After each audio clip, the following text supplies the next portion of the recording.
Medellin, Colombia's second city, is known for the enigmatic, overweight statues of its most famous son, sculptor Fernando Botero. But from now on, it will also be remembered as the city that tipped the balance against the peace deal in Sunday's referendum. If the FARC really wants peace, why don't they concede more? That's what we need. Then we'll vote yes. I don't believe them. I don't believe they'll disarm. They'll give up a third of their weapons at max. While in most of the country the no won by a razor-thin margin, here in Medellin, in the state of Antioquia, it won with a comfortable 63%.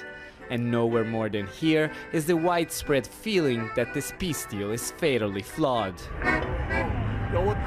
I voted no, and our neighbors voted no. We don't want Santos to sell our country out to the guerrilla. They are criminals. They need to pay. I'm with Uribe. Former President Álvaro Uribe, the most powerful political figure in Antioquia, is the man who convinced a majority of Colombians that a win for their side would be a mandate to negotiate a better deal.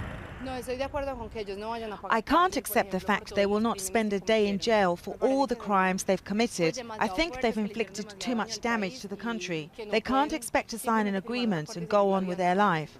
The majority here in Antioquia is with Uribe. Whatever he says, we listen to.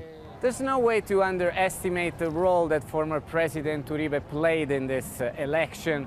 But experts say there's also something else here at play, a deep-seated distrust of the FARC and the government's true intentions. It's quite evident that here in Antioquia we lack a real political culture. The voter choices often have to do more with feeling than reason. Emotions play a major role in overcome reasoning about what's more convenient and rational. Unfortunately, the lack of an established political culture here means people go to the polls and vote following their heart more than their mind.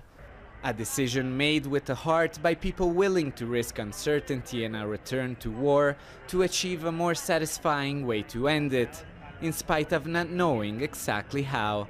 Alessandro Rampietti, Al Jazeera, Medellin.